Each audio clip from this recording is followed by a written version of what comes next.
Hello. I had a little idea of a thing to do to just do something interesting a little bit, maybe. I think it's interesting anyway. Now, I've had an idea to do this, and I'm going to call it Down the Rabbit Hole. And what I'm going to do is just look up something quite random, and then you get the little blue links on Google. And those little links will either tell you more about this person or a subject, and it might give you a whole new path to follow. So this is what I mean by down the rabbit hole. So just as a random, I've decided to do what was happening 100 years ago. It's 2024, so obviously what was happening in 1924. Now, obviously, that would have been after the First World War, which finished in 2018. So things would have settled down a little bit by then. So I've gone on to Google and Wikipedia, and I'm just looking up what it says there. Now, there's a few things starting from the 1st of January. The Meteorological Office issues its first broadcast of the shipping forecast, at this time called weather shipping. Okay, so that's quite interesting because it's something my mum listens to all the time, actually. And the old names that they give it all around the coast of Britain is quite amazing. And here on the Isle of Wight, we are called Dogger White. Don't know what that means, but anyway. Yeah, don't go there. 10th of January, British submarine HMS L24 sinks in collision with in a collision in the English Channel, and 43 people died. That's pretty sad.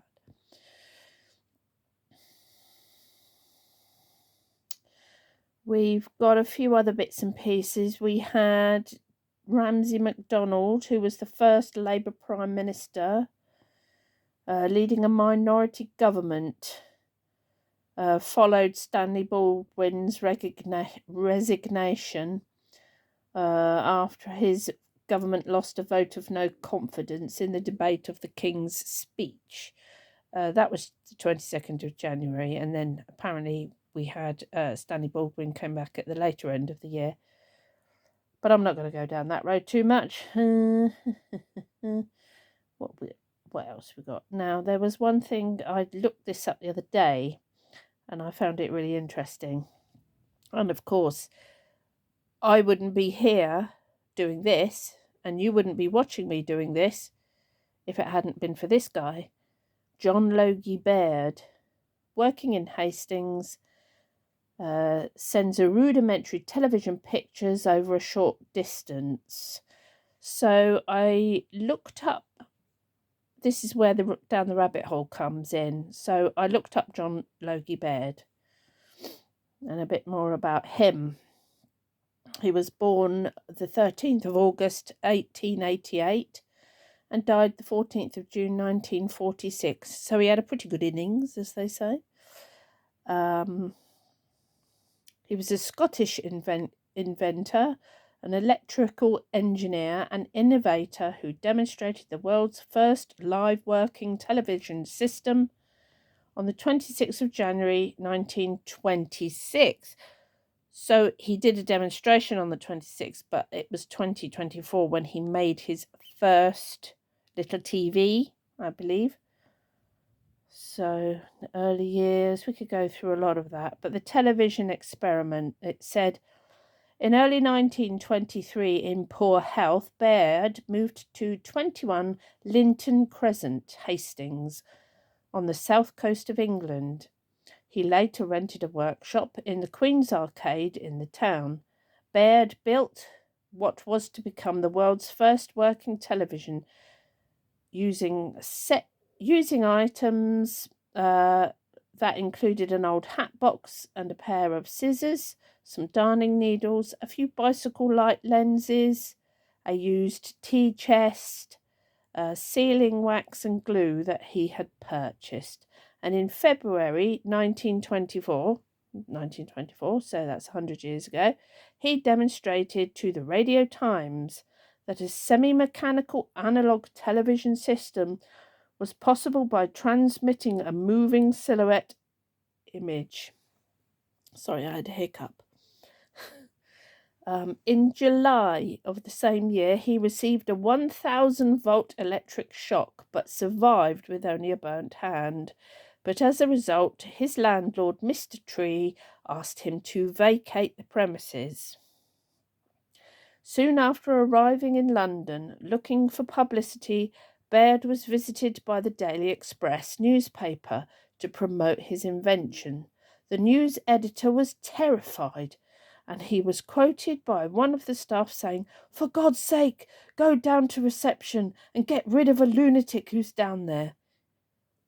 He says he's got a machine for seeing by wireless. Watch him, he may have a razor on him." So he had a bit of a dodgy time trying to get the TV out there. Can you imagine if that electric shock had actually zapped him and killed him?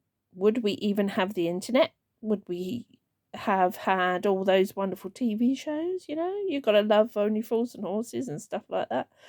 Imagine not having television. Now, I personally don't have a television anymore. I got rid of it many years ago because I couldn't handle the news. It was just driving me nuts, quite literally. But I do love shows, so I subscribe to Amazon. I have subscribed to Netflix, and I like to watch shows, and I'm really very interested in everything paranormal. I like scientific stuff. I like true crime, and anything Agatha Christie. I like crime stories. I don't like crime itself, but I like how things are worked out and sorted out, and the amazing work that detectives do to catch the baddie, basically. So yeah, that's something to ponder. Let's just see if there's anything else on here. Well, there's absolutely loads on here I could be talking about. Let's just have a looky quick.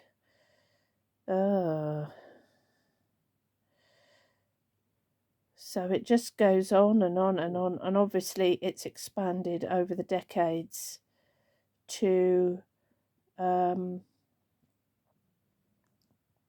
into the absolute monster legendary stuff that TV is these days. I mean, we've watched all kinds of things on the television. Men on the Moon, for those of you that believe it. I believe it, but there are some that don't. And we've had, coronations, we've had war, we've had happy times as well. It's not all been misery. Look at David Attenborough's wonderful documentaries on animals and things like that. It's been amazing. There's been so many amazing things. So now, hey, I just said about David Attenborough. We could go on to him. Let's have a quick search of him. This is what I'm trying to get at when I talk about down the rabbit hole. What train of thought happens when you get on a subject and it TikToks along to somewhere else? David Attenborough. Now, there aren't many people on the planet that don't like David Attenborough. I think he's pretty great. He was born on the 8th of May 1926, so he's not even far away from 100 himself. Let's hope he gets there, eh?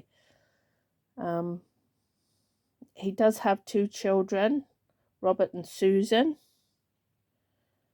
And of course, he had his amazing brother Richard, who also benefited from television. Because obviously Richard was a really good actor, was in many, many movies. And of course, we all probably have all heard about Jurassic Park and enjoyed that, and he was in that. And he was in lots of great movies, actually. I really have enjoyed watching him. Now, David obviously has taught us an awful lot about various animals, and just fantastic, and understandably so. He's very much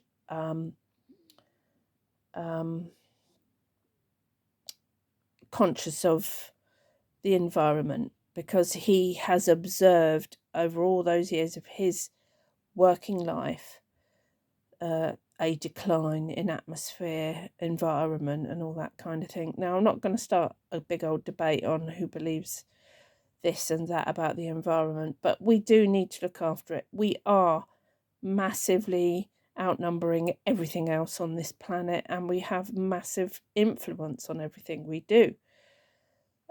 So, it's kind of sensible to look after the place we live in, So that's another thing, another potential debate. But I think just for number one, that'll do for now.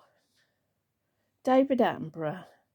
Maybe we could start with him next time and go down the rabbit hole a little bit and see where the David Attenborough thing takes us. And yeah, that's not a bad idea. So wherever we finish off, we can use as the starting point for the next down the rabbit hole. So it's interesting. So happy birthday, television. 100 years.